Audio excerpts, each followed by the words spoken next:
Hi, everyone. Welcome to Collective Code. My name is Miss Travis, and today I'm joined with Heather and Katrina. We are going to keep this short today, but we do have a lot to talk about, so let's get started. First off, I want to bring up the whole situation with the immigrant, or actually the person who was deported from Maryland and sent to El Salvador. Apparently there's been an extension for Trump. He had till 5 o'clock, I believe, today. And that was granted by the Supreme Court, but it's nothing permanent, which I think is a good thing. So I am curious to see how he responds. Or if he's in contempt. I'm not sure how all that will play out, but I definitely, want to talk about the situation of taking people who are legal, who are citizens, who have been here, who are living productive lives and contributing to society in a positive manner and helping our economy and paying taxes. It's not okay. It's not okay to send someone to a concentration camp because they have no choice. They have no due process. They have none of that for them. And, the Trump administration, just to let it go like, oh yeah, we made a mistake. Mm-hmm. There should be some kind of repercussion for something like that, and what does that look like? So what do you guys think? I think that's one of the biggest challenges I'm having with processing all of it is the fact that the government has acknowledged that they made a mistake. So it's not as if we're still going along with the narrative that, this person is a criminal, this person did something wrong, this person's here illegally, or any of those reasons. They have flat out said that they made a mistake, Mm-hmm. and yet they're refusing to correct it. Mm-hmm. And so it's really got me thinking about why. And then to have one judge give a ruling saying, yes, you have to bring this person back. And then they still want to fight it further. Like there's something Mm-hmm. deeper going on. And I really want to hear your guys' thoughts on this. The only conclusion that I've been able to come to is that if they bring him back, he will be able to tell his story. He will be able to share what is going on firsthand, how deplorable the conditions are, maybe give information about other people that are down there, other U.S. citizens that are down there. And I think they're trying to silence him. And it worries me because how far will they go if that's the case, if they're trying to silence him? Okay. I can't come up with anything else. So I'd love to hear what you guys think about that. Okay, real quick. Sorry, Katrina. Okay, interesting that you say that, because today I was listening to Don Lemon and one of his producers came in and he's like, hey, can I just say something real quick? Mm-hmm. And so he was telling a story about how, some of his family were Republicans, but they were talking about this person from Maryland. Mm-hmm. And he said, he's like, you know what I think? He goes, number one, he goes, I think that they're scared that if he comes back, he's going to tell a story. But also if they're trying so hard not to like make this a big deal, that he's already dead. Oh, I didn't even like when he said that, I was like, oh my God. I was like, that makes so much sense. That would make so much sense. They have to work. They're I believe they have to do like this really hard labor. They don't have any choices or anything like that. So, when he said that, I'm like, oh my God, that sounds like a evil cover up. And that's what he was expressing. Yeah, that's what he was expressing, that it's pure evil the way they're handling this. So either they don't want him to talk, like you said, or he's already dead. And that's going to cause an uproar.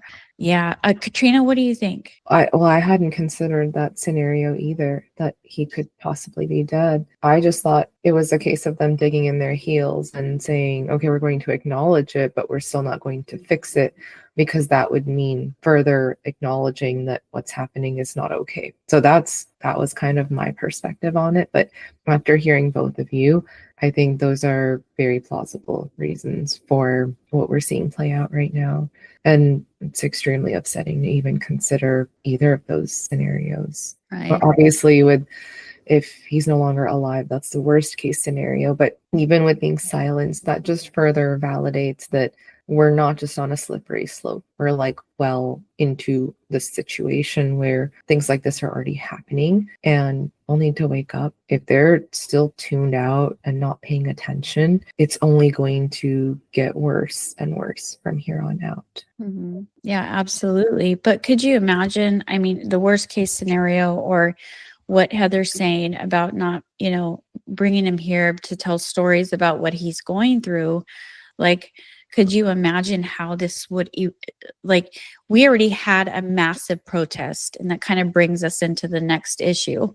And so could you imagine, if this were the case of the worst case scenario, that would be an eruption of protests. Hopefully, it'll be. Sorry, I was going to say the first thing I thought of was Black Lives Matter again, and what happened after George Floyd and the uproar. So if that does turn, him coming back and doing a tell-all and describing how deplorable the conditions are one thing, but if something did happen to him, there will be an uproar. Absolutely. Well, and there should be an uproar, rightfully so. Absolutely. Because that just would show how far we've come, and not in a good way. Right. And that's a scary part. We're kind of in a place where go ahead. Sorry. I was going to say, I can't believe we're in a place where we are shipping away U.S. citizens. It still is very hard for me to wrap my mind around. If you do something this country doesn't agree with, there's a potential for you to be shipped out of the country. It's one thing to be sent to jail incorrectly, but to have it happen in those types of conditions, I struggle with that.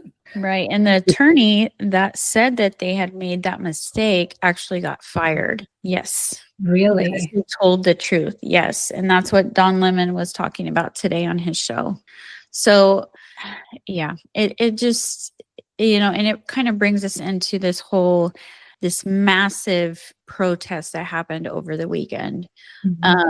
There were over 5 million people across the country peacefully protesting, right? Which is so amazing in itself. And, it's that spirit, that American spirit that is still there and still resonates with people. But there are other viewpoints that we've talked about, here. And one of them is, on one side, on another side, there are people who are like, okay, well, what is this going to do?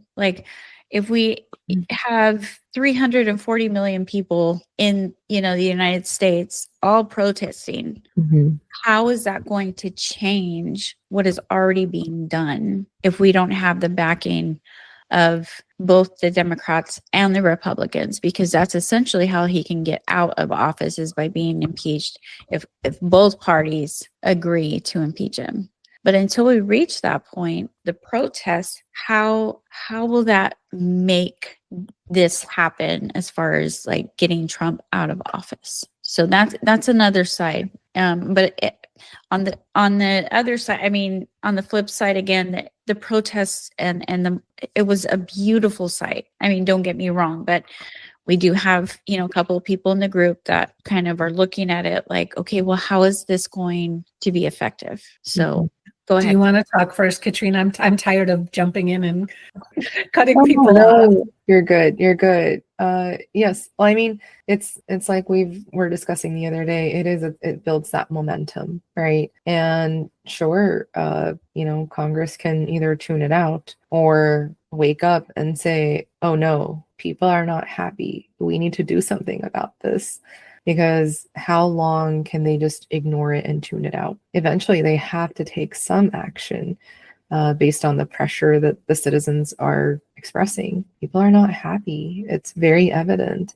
Anyone who says that everything's quote unquote normal, they're a bit delulu. So I think it will build gradually. And I know there was this article that we had shared in the group talking about the 3.5% rule, and especially with nonviolent protest, and how that does have an impact, right? There's evidence that shows us that if we reach that tipping point and it's nonviolent protest, that has led to changes in the past.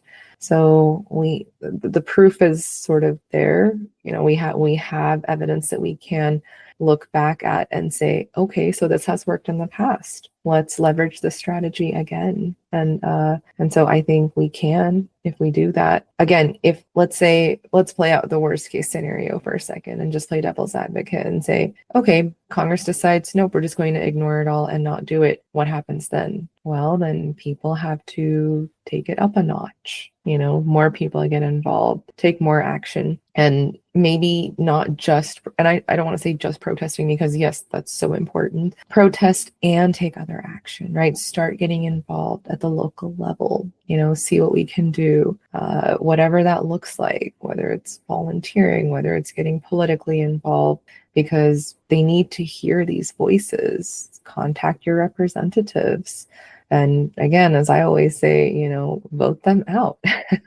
If they're not representing their constituents' interests, their thoughts, their feelings, whatever is most relevant to people, that's what they're there for. They're civil servants. These people have forgotten that they're civil servants. Like, those words mean nothing anymore because everyone's too worried about insider trading and filling their pockets and taking money from lobbyists and corporations and serving their interests. That's not how this is supposed to work. I think we all need a history refresher on what the heck it is that these people are there to do. And I'm feeling like I've gone on for long enough. No, I think you're absolutely right about they work for us, and somewhere along the way that message has gotten confused, and instead of us electing people who are going to fight on our behalf, what we are left with is, and I'm not saying all politicians, but the majority of politicians are acting as leaders, and they are trying to play God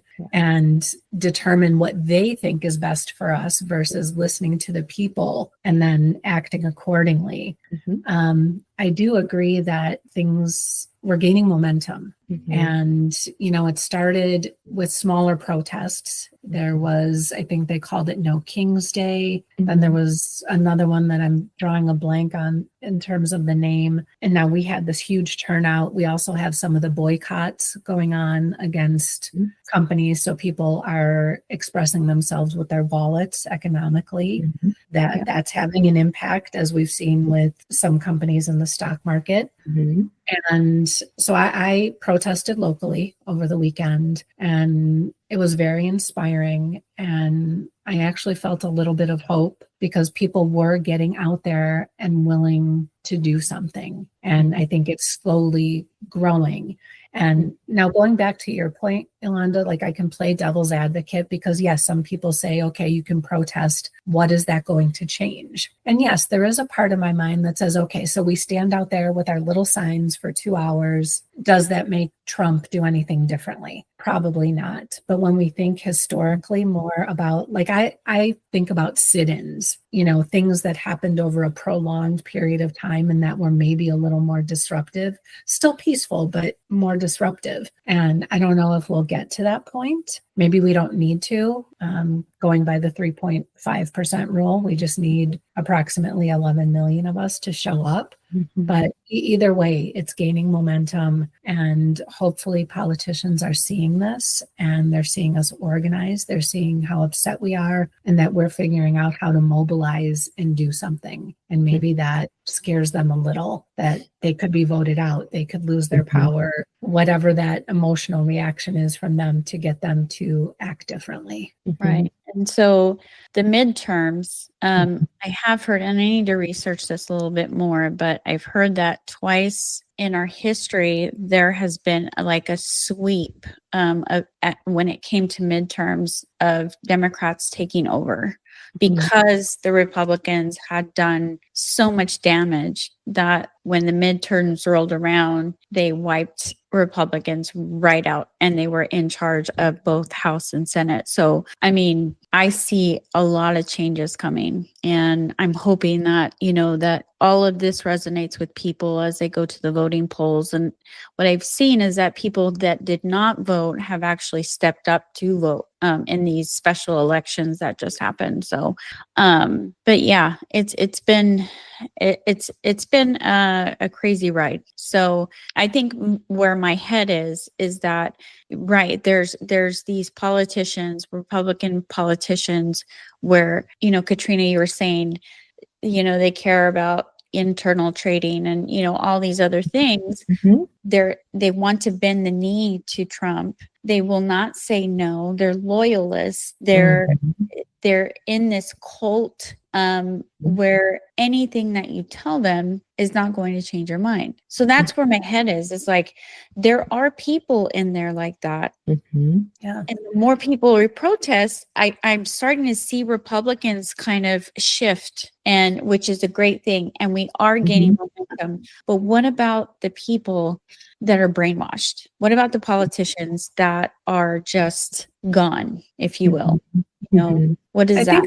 I think that's a fairly, I don't know, maybe I'm naive. I think the ones that are truly brainwashed is a small population of the politicians in power. And I think that, just speaking as a whole about politicians, it's more to do out of it's fear, because we're seeing how Trump and the administration is going after people in various aspects. If you do something they don't like, whether that be a university student speaking out, that you could be detained and taken away. If you are a journalist and you say something that the administration doesn't like, you may be banned from the press room or, from Air Force One.